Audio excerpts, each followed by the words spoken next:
T'as pas mal de spots, hein? Ouais, franchement, c'est assez joli quoi. Plutôt bien par ici. Hein. Ouais. En plus, le soleil est pas mal haut. Ouais. Ah, c'est beau ça. Ah, ça va? Ouais, tranquille et toi? Pas trop tôt? Oh, tu sais, moi, toute heure est une heure à prendre. Hein. Très bien. C'est une très belle devise. Ouais. C'est ce que t'as dit, un petit café? Bah, je suis grave chaud, mec. Vas-y. Grazie mille. Hop là. Comment on pourrait te présenter en quelques mots? On pourrait dire jeune rappeur en herbe de Châtellois. Jeune musicien, ingé son, en vrai, je me définis de plein de manières, tu vois. Tu mixes, tu produis un peu de musique, Exact. tu rappes, tu chantes, tu masterises un peu. Ouais. T'as fait pas mal de scènes dans la région de la Châtelloise. Dans tes projets, tu passes de la boom bap, la drill, la trap. Ouais, en vrai, pour l'instant, j'ai pas vraiment de DA précis sur les sons que je fais. Souvent, soit je fais mes propres prods, et là, j'ai un truc assez qui se démarque, disons, parce que du coup, c'est moi qui compose, donc Ouais. je suis bien plus libre et j'arrive bien plus exprimer ce que j'arrive à faire dans ma musique. Après, quand je vais sur YouTube et que je prends des type beats par exemple, je me limite pas à un style, tu vois. Je prends juste la prod qui va me parler, où je vais me dire ok, là il y a une inspi cool. Je sais pas, par exemple, je fais une top line. Si la top line marche, je fonce et puis j'y vais quoi. Et donc dans tes projets que tu sors, dans tes EP, tes derniers EP notamment, il y a et des type beats que tu prends d'internet et des productions de toi-même. Ouais. Mais tu travailles aussi avec des beatmakers ou pas? Je travaille aussi avec d'autres beatmakers, ouais. Sympa. Ouais. Et justement, par rapport à ces deux projets qui sont sortis fin 2023, Sisyphe et OK, point d'interrogation, point d'exclamation. Exact. Comment ça s'est passé cette création pour les deux? Parce qu'il y en a un c'est un projet solo, Ouais. Sisyphe, et l'autre c'est un projet avec Ojigam. Ojigam, ouais. Excuse-moi. Comment ça se passe? Déjà, la différence entre solo, duo. En fait, Ojigal, c'est un de mes frères. Enfin, vraiment, depuis tout petit, on est potes. D'ailleurs, on est avec tout le collectif Robanks. On est bien, enfin, on est vraiment potes avant la musique, en fait. Et en vrai, ça se fait tout le temps naturellement. Genre, s'il y a quelqu'un qui est au studio, on fait du son ensemble. Si je suis tout seul, je fais du son tout seul. Et c'est vrai que ces projets, en vrai, ils sont faits assez naturellement, dans le sens où j'avais des sons, j'avais envie de sortir des trucs, et puis. Un peu comme 2022, le premier EP que j'avais sorti, ça on avait fait en 2 semaines. Ok. Genre on avait fait tous les sons. C'est un truc d'ambiance, de mood, sur le moment. Et souvent les EP c'est plutôt un truc sur le vif, genre sur une courte période. Et les plus gros projets, bien sûr ça prend plus de temps, mais du coup là ces projets c'est souvent sur le vif et puis sur qu'est-ce qui nous inspire. Là avec Galian justement ça faisait un moment qu'on avait fait plein de tracks ensemble. Ouais. Et du coup on s'est dit viens on sort un projet quoi. Et du coup, ça passe quand même souvent, parce que j'ai compris, par la musique. Vous commencez d'abord par la musique et c'est là où ça vous inspire des top lines. Et après, tu passes à l'écriture. Ouais, après, ça peut aller dans tous les sens en vrai. Genre, si je sais pas, si j'ai un sujet qui me tend ou j'ai envie de parler d'un truc précisément, je vais commencer plutôt à chercher des phrases ou un thème, construire autour du thème et puis après avancer sur l'écriture et la prod. Mais souvent là, j'ai. Depuis, je sais pas, 1-2 ans, j'ai un système d'écriture où en fait j'écris pas. Et c'est juste de l'impro. Ok. Et du coup, en fait, je pose des phrases et puis je construis une sorte de puzzle en même temps que je fais les prods. Ou si ça t'habite au fur et à mesure du son, en fait, je construis vraiment petit à petit. Ah ouais, donc c'est une sorte de yaourt, mais c'est déjà des phrases. Ouais. Okay. En fait, j'essaie de trouver une phrase, et puis des fois je fais du phrase par phrase, des fois même je fais du mot par mot. Ok. Enfin, ça dépend un peu tout le temps, mais j'aime bien ce système où je suis hyper libre et je peux vraiment faire une sorte de puzzle avec mes tracks, tu vois. Ouais, excellent. Et puis quand tu prends du recul, ça prend du sens. Et des fois, je suis dedans et je suis en mode, mais attends, mais est-ce que ça a du lien avec ça? Puis au final, tout prend du sens quand tu écoutes le son entier, tu sais. Parce que du coup, tu sais, en un track, tu fais ça en une session studio. Sisyphe, typiquement, tous les sons, je les ai faits en une seule session. Je crois pas qu'il y ait de sons que j'ai retravaillé. Okay. Enfin oui, je les ai travaillés après, niveau du mix, niveau de l'arrangement, machin. Mais au niveau du texte, je crois qu'à chaque fois c'était une seule session. Mais je kiffe bien ce truc dans la musique où t'as une infinité de possibilités. Moi, ce qui me fait trop bader et qui me donne le vertige aussi, c'est que genre, à un move près, ton son, il ressemble à toute autre chose, tu vois. Et ça, je kiffe trop, ce côté aléatoire dans la musique. Des fois, mon côté perfectionniste, il m'empêche d'avancer, tu vois. Et des fois, juste, je m'en fous et je vais à fond. Et puis au bout d'un moment... Genre, ce que je kiffe, c'est qu'en fait, mes tracks préférés, c'est tout le temps la dernière que j'ai faite. Ok. Donc ça évolue vers le bien. Ouais. Heureusement. Mais même, peut-être que qualitativement, la dernière que j'ai faite, elle est moins bien que celle d'avant. Ouais. Mais à chaque fois, la dernière track que j'ai faite, c'est ma préférée. Il y a beaucoup de piano dans Sisyphe. De piano, ouais. Il y a cette ambiance. Ouais. Ouais, putain. Non mais c'est toute une ambiance. Bah en vrai, ce son, j'ai trouvé la prod sur YouTube. Vraiment, instinctivement, je fais ok, vas-y, let's go. Et ce son, j'ai dû le faire vraiment sans déconner en 10-15 minutes. Ok. Tout. Genre vraiment tout le son. C'est genre les mots sortaient tout seuls et tout, et c'était hyper naturel de faire ce son. D'ailleurs, c'est mon son préféré qui est sorti jusqu'à maintenant, que j'ai sorti en tout cas. Tu connais l'histoire de Sisyphe? Le personnage principal est condamné à pousser une pierre jusqu'en haut d'une colline et à chaque fois elle retombe jusqu'en bas. Exactement. Et en gros, c'était un roi qui a esquivé la mort. Ouais. Et il était condamné justement en enfer à pousser cette pierre jusqu'en haut d'une montagne et tout le temps redescendre. Et en vrai, c'est un mythe qui m'a souvent accompagné dans ma vie et qui m'a toujours donné envie d'avancer. Et c'est une philosophie que je kiffe bien justement, il faut imaginer Sisyphe heureux. Ça, c'est Albert Camus qui disait justement. L'image de pousser une pierre jusqu'en haut d'une montagne, de fournir autant d'efforts pour arriver jusqu'en haut. Et en fait, in fine, tu redescends de toute façon quand tu arrives tout en haut en fait. Ouais. Il n'y a pas d'autre échappatoire, tu peux pas monter plus haut que la montagne, tu vois, c'est pas possible. Et du coup tu redescends tout le temps, et je trouve que c'est ça qui est beau dans la vie, c'est que en fait c'est constamment, tu dois constamment te battre en fait.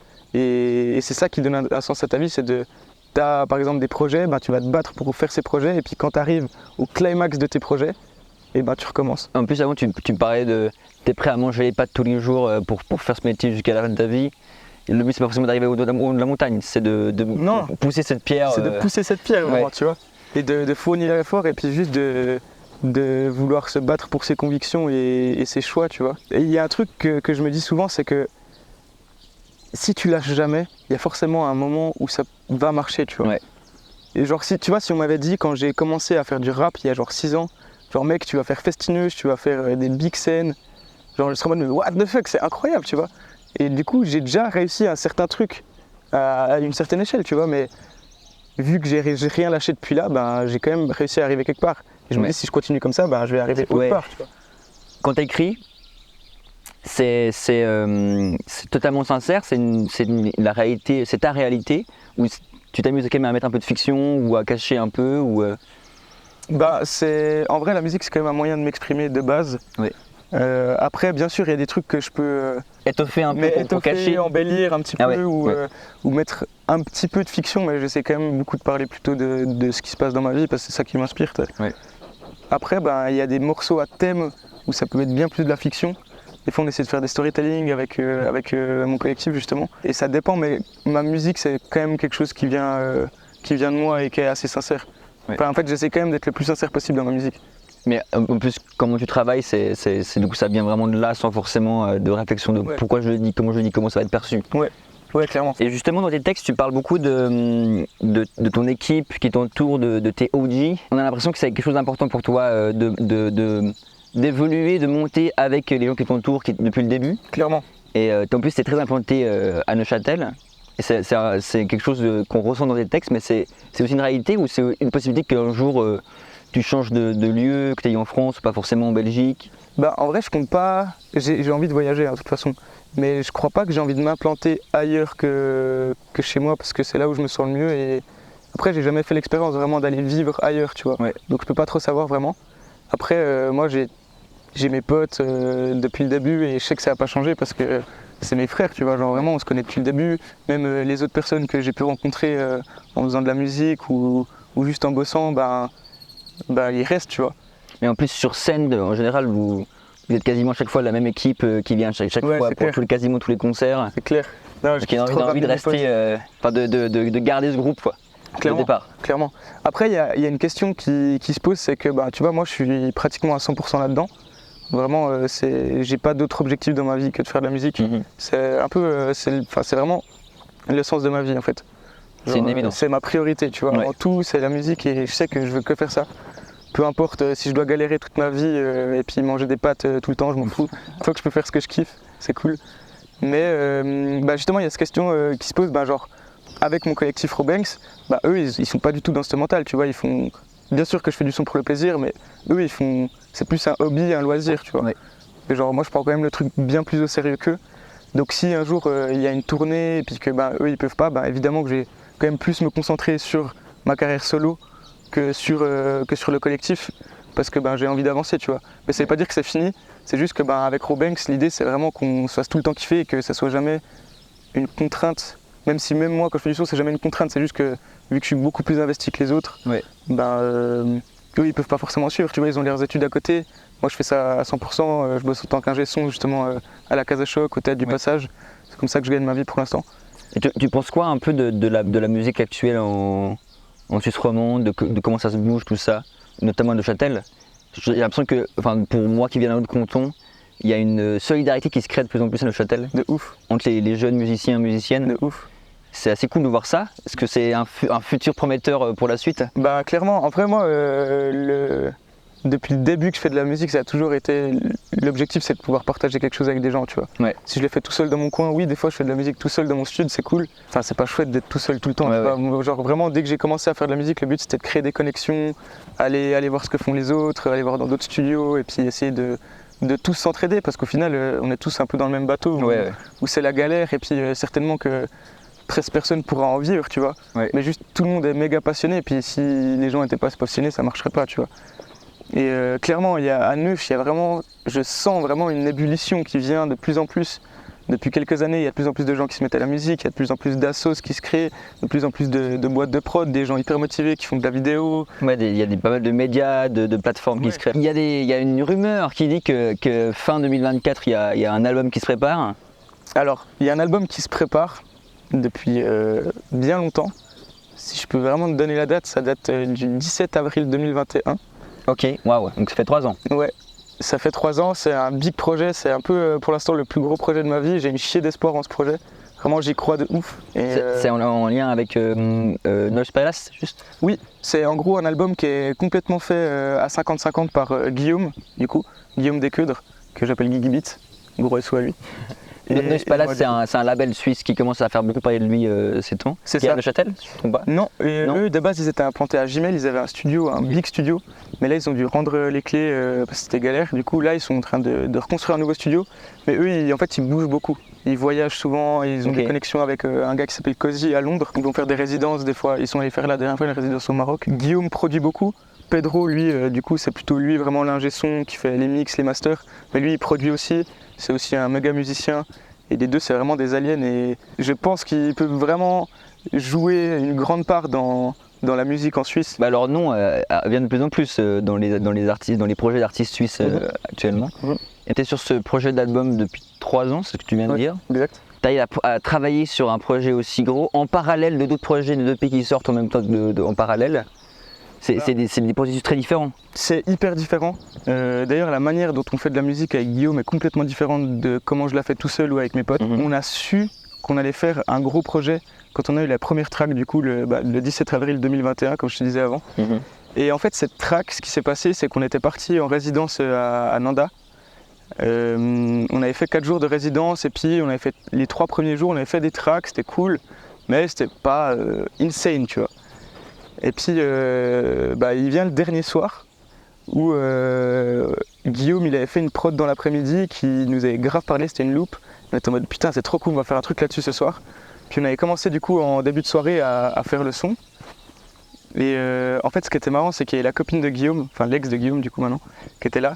Et elle dormait à côté puis elle voulait vraiment pas qu'on fasse de bruit. Donc on devait vraiment être à bas volume. Et si tu veux on a trouvé une sorte de top line un peu délirante qui nous a trop fait kiffer. Et qui a un peu lancé la DA sonore du projet. À partir de ce moment-là, genre en gros, on a fait toute la nuit sur la track et à la fin de la nuit, on avait le son. Et à partir de là, en fait, ça a fixé les bases de toute la DA du projet. En fait, genre chaque track qu'on a fait, c'est des nuits blanches. Genre souvent on commence à discuter de sujets, genre juste de comment on se sent, de qu'est-ce qui se passe dans nos vies, machin. Et après on commence à faire du son. Mais vraiment le but, moi j'arrive pas à faire de musique si j'arrive pas à créer une sphère autour et un mood vraiment où tu arrives à discuter avec la personne avec qui tu vas faire du son, où tu échanges vraiment quelque chose d'humain, tu vois, avant de pouvoir faire de la musique. Et moi, c'est impossible de faire de la musique si t'as pas de lien humain. Ouais. Tu vois. Et à chaque fois que vous mettez quelqu'un qui dort à côté pour pouvoir retrouver l'ambiance? Non, alors ça pas Ok. forcément, mais il y a souvent eu des fois où il y a des gens qui se retrouvaient à dormir parce que nous on était tout le temps sur des tracks jusqu'à 7-8 heures du mat et puis les gens ils étaient en mode ouais non les gars j'allais dormir tu vois. Mais là, quand tu dis on, c'est Guillaume et toi? Ouais. Que les deux, justement? Ouais. Ok. Mais du coup bah en fait toutes les tracks de ce projet ont été faits par des nuits blanches. Ok. Elles n'ont pas toutes été finies, il y en a pas mal qu'on a dû refaire. Qu'est-ce que je voulais dire? Bah, qu'on a avancé aussi plus tard, mais l'essentiel, le corps du morceau, il sort de ces nuits blanches Ok. où on passe je sais pas combien de temps par phrase, par section. Genre c'est. Avec Guillaume, la musique est très sincère et d'un autre côté, elle est aussi très calculée. Ouais. Tu vois. Mais c'est ce qui crée la vibe et genre à chaque fois, on sait qu'on a. Parce qu'on a fait plein de nuits blanches où en fait on a des tracks de l'album en fait qui étaient pas bonnes, juste. Mais en fait, le truc qui faisait qu'on savait que c'était la track, par exemple pour la première, c'est qu'en fait on avait des putains de fous rires d'excitation parce qu'on était trop hype par la track et genre on n'arrivait plus à se reprendre parce qu'on avait des putains de fous rires et on était en mode putain mais c'est trop insane. Puis on commence à sauter partout dans l'appart. Et puis d'ailleurs justement la copine de Guillaume, pour y revenir, elle est venue je crois à peu près 3 fois dans la nuit où elle était en mode putain les gars vous abusez, c'est pas possible machin. Du coup le lendemain matin on lui a fait un méga petit déj aux petits oignons et tout. Et puis on lui a fait écouter la track puis elle a fait ok ça valait la peine. Et c'est de fin 2024, c'est encore l'actualité ou pas sûr? Alors ce sera un peu par là, ce sera plutôt d'ici 2025. Ok. Mais de toute façon les gens sauront bien plus très bientôt. Je peux pas encore trop en dire parce que c'est encore un peu trop loin et je veux pas trop... Ouais. Tu veux pas t'avancer pour l'instant? Le projet est en place, j'ai toutes mes dates, je sais que tout va bien se passer. Et je me réjouis de sortir ça quoi, parce que ça fait un long moment que j'attends ce moment quoi. Mais en plus, tu commences à mettre quelques exclus des fois en concert, tout ça. Ouais, bien sûr. Le projet est déjà bien en route. Ouais, bien sûr. Après, bon, bah là, parce que j'ai d'autres projets sur le feu, d'autres EP, machin. Et là, c'est des trucs quand même qui datent un peu plus dans le temps. Parce que j'aimerais essayer de bien organiser comment je sors mes tracks quand même pour qu'il y ait un peu une régularité, tu vois. Mais ouais, clairement, les sons que je fais tout seul dans mon studio ou les sons que je fais avec mes potes, c'est bien plus sur le vif et sur qu'est-ce qui se passe maintenant et c'est parti, tu vois. Avec ton collectif Robinks. Robinks. Wow. Tout le monde prononce. T'as vu? T'as un studio, c'est juste? Ouais, Bad Cab Records. En fait, j'ai commencé à faire du son grâce à mes potes, enfin à tomber dans le mix, le mastering, enfin l'enregistrement. Parce que en fait, j'ai un de mes potes qui s'est mis à rapper. Et on s'est tous mis à rapper un peu, puis il fallait quelqu'un pour nous enregistrer, du coup j'ai commencé. Et si tu veux, on a commencé dans notre Carnotze. Donc si tu vois un peu. Oui, bien sûr. C'était notre Carnotze, et puis on l'enregistrait dans la cheminée. Et puis après ça, on a bougé. En mode cabine. En mode cabine, Ah un peu, on a mis des matelas, machin. Après ça, on a bougé dans le local de mécanique d'un de mes meilleurs potes, Mathéo. Et en fait, si tu veux, on a construit un studio de A à Z où on a tout insonorisé. On a foutu du parquet, on a pété un mur pour faire une cabine, on a mis une vitre. Et ça c'était la V1 officielle de la Bad Cab du coup. Sauf qu'on n'était pas encore dans une phase où on était charbon à fond. Ça ressemblait plus à un moment à un squat avec les potes qui étaient là et ça fumait. Et puis c'était pas non plus méga productif. Et on a eu un pic de productivité quand j'ai sorti 2022 du coup le P. Et après ça on s'est fait mettre dehors par la mère de Mathéo du coup. Yes. Parce qu'elle en avait marre et ça faisait 2 ans qu'on foutait du son à fond juste en dessous de chez elle. Du coup elle en avait un peu marre. Et après, du coup, on a bougé et en fait, si tu veux, c'est mon père qui allait poser un store dans une sorte d'entreprise. Et il a vu qu'il y avait des locaux vides dans cette entreprise. Et en fait, ces locaux, c'était une ancienne radio. Et du coup, tout était déjà insonorisé. Génial. Et l'entreprise qui avait repris ces locaux, ils n'utilisaient pas du tout cette partie. Du coup, je les ai appelés, j'ai demandé est-ce qu'il y a moyen de louer cet espace. Ils ont dit oui. Et du coup, là, on a la nouvelle version de Bad Cab Records qui est bien plus pro. On a de plus en plus de clients qui viennent enregistrer, on a des mix, des masters, machin. Et ça, c'est depuis quand? Et ça, c'est depuis un peu plus d'un an. On a investi dans du nouveau matos. Il y a Noah qui a mis son bureau de vidéo aussi. Donc c'est trop cool, c'est un méga espace créatif où on peut faire du super taf et on voit pas le temps passer là-dedans, c'est trop chouette. Bien, parce qu'en plus là, c'est le temps, t'es en coloc avec Zoran. Et Zoran, ouais, Zoran, Mathéo du coup. Je me trompe sur tous les prénoms. Sur Zoran, avec Zoran et avec Noah, ouais, qui a réalisé quelques-uns de tes clips. Ouais, il a réalisé tous mes clips jusqu'à maintenant. Donc t'es tout le temps dans une ambiance de productivité, tout le temps dans la musique. C'est clair. Ça doit être inspirant en plus avec ton studio. Ouais, clair. C'est trop bien d'être entouré de gens créatifs et Et moi j'aime vraiment bosser avec des gens en qui j'ai confiance, enfin normal tu vas me dire, Ouais. mais c'est trop cool de bosser avec ses frères, tu vois, et de vraiment avancer ensemble et c'est vraiment mon but, genre de... Enfin en vrai je sens assez vite les gens et je sais quand je peux bosser avec ou pas. Et c'est comme ça que tu fais pour sortir 2 EP à un mois d'intervalle la même année. Oui. Et après rien pendant un moment. Ouais. Mais ça c'est parce qu'on gérait pas, on a un point faible, c'est la com. Ah ouais. Et ça va devenir de mieux en mieux parce qu'on prend de l'expérience quoi. Ok, point d'interrogation, point d'exclamation. Pourquoi? Pour demander si c'est ok, mais en même temps on affirme, tu vois. Ok. Ok. Ok. Tu vois. Oui, je vois. C'était une gimmick aussi qu'on avait pas mal dans le EP et qui revient aussi le ok. Bah, merci beaucoup pour ce morning coffee. Est-ce que tu arrives à juste en 2-3 mots nous résumer, nous expliquer un peu le live qui sortira dans demain, je crois? C'est une track que j'ai justement composée avec Guillaume. Ok. Souvent quand on fait de la musique les deux, lui est principalement à la prod, à l'instrumental et moi au texte. Mais tu vois, moi je fais de la batterie depuis que je suis tout petit, j'ai fait des études en musique et tout, puis en gros on fait autant lui que moi. Lui par exemple il écrit avec moi des textes, moi je prod avec lui. Et du coup cette track Control, c'est une track qui sera dans le projet. Du coup c'est une petite exclue avant que toutes les choses soient en marche. Et interprété par Raoul à la guitare. Et interprété par Raoul à la Garçon guitare. acoustique. C'est clair. Et ça sort du coup demain? C'est juste? C'est juste? Ça sort demain. Ça sort demain. Merci beaucoup. Merci à toi. Et puis profitons de ce beau paysage. On va se refaire un petit On se cacao. refait, ouais. Il y a une vache là-bas. Alors, allons rejoindre la vache. On va faire un petit cacao quoi.